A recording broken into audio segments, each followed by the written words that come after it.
Have you ever wondered why we're told to pray and ask God for things if He already knows what we need before we ask? Check this out. Don't worry about anything. On the contrary, make your requests known to God by prayer and petition. Don't worry about anything? I mean, anything at all. With all the things that we deal with in life, all of the circumstances that come up, kids getting sick, things breaking down, not being able to pay bills, don't worry about anything, but instead make your request known by prayer and petition to God. Now, this is an interesting verse because the base concept here is fairly clear. Don't worry, pray instead. But why? Right? God already knows what I need. In fact, I might even argue that God knows what I need better than I do, and the things that I may pray for may not even be the right things to pray for. So, to unpack this, we have to start by looking at what worry is. So, in its most simplistic form, worry is your brain trying to create certainty about the future, which is always uncertain.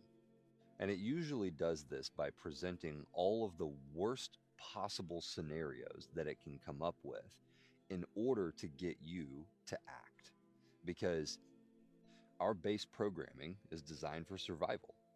So when we're presented with a situation that we don't have a solution for, and that situation has any type of appearance of threat, then your brain immediately goes into overdrive, trying to get you to take it seriously by presenting you with all of the worst possible scenarios, which is great when you need to get out of the way of a bus. It's not so great when you're dealing with a complex situation that requires creativity and calm to deal with. Okay, so now let's talk about what prayer is. So we tend to define prayer as talking to God, but there's a deeper reality to what prayer actually is. So you have to think about this. In our life, we are trained by the material, which means when something happens that needs to be attended to, if I'm hungry, I go get something to eat. If I'm thirsty, I go get something to drink. If I need money to pay for something, I go find work or I go borrow money from someone.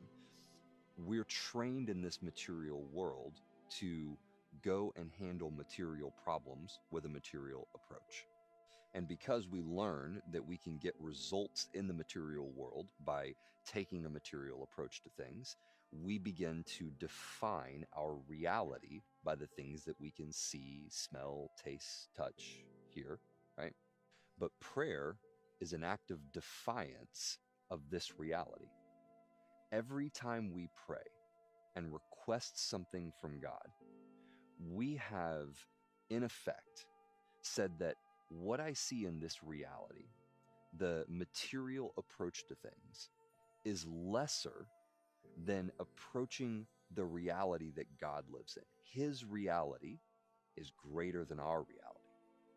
That's what prayer is. Every time we pray, we are subordinating our reality to His reality. And so when you put these two things together, worry and prayer, what you get is a change of where we look for our certainty. You see, our brain looks to the material to try and solve whatever the problem is. That's the immediate approach. But when we respond in prayer and we go and we petition the Lord for the things that we need, in that moment, we are shifting our certainty. We are shifting where we look for our certainty from what we can accomplish with our own hands in the material to what God can accomplish with His hands from the spiritual. Now, it's important to pay attention to two things in this verse that goes beyond just the correlation between worry and prayer. Paul says to make your requests known with prayer and petition, with thanksgiving. Now, that word petition means an urgent plea. So it's not just prayer. It's not just going to the Lord and throwing up a casual prayer. You need to treat your approach to the Lord in the same way that your brain treats the seriousness of the thing that's going on in the world. You see, your brain is taking this reality very seriously. So when we go to the Lord in prayer, particularly for something that has brought us worry, we need to approach him with the same level of urgency and seriousness. We need to give him the same level of seriousness that our brain is giving this material reality. However, it needs to be in the context of thanksgiving. And there are two parts to Thanksgiving. One part of Thanksgiving is thanking God for everything that we already have. It is approaching things from a position of gratefulness. Because in gratefulness, we can be grateful for what we have while simultaneously desiring more. It's the difference between content and discontent. We often think that the polarity to discontent, if I'm feeling discontent, is to get to a place of contentment. But that's wrong, because in contentment, we have no reason to aspire to more. We're content. But in gratefulness, we can be thankful for what we have while also aspiring for more. And so when we approach the Lord with these prayers and petitions, we want to approach him with thankfulness for what we have, but also with the aspiration for him to show up in greater measure.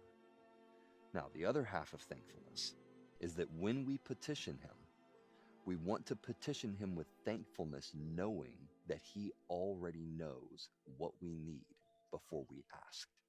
And so our request, even though it is an urgent plea for something, the urgency of that plea, the approach to God, isn't because he doesn't know what we need.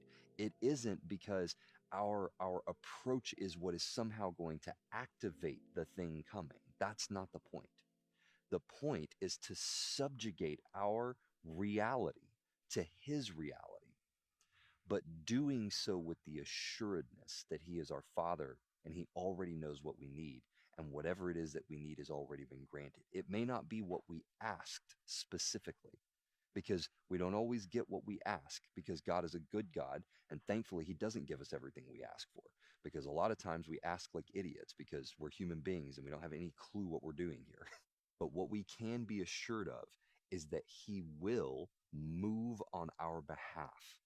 He will move on our behalf. It may not be exactly the way that we envisioned him moving or the way that we want him to move, but we can always be confident that he will move on our behalf. And the process of going to him in prayer and in petition is the thing that counters worry, because it is translating where we are placing our certainty from what we can see with our eyes and what we can accomplish with our hands to what he can accomplish from his throne.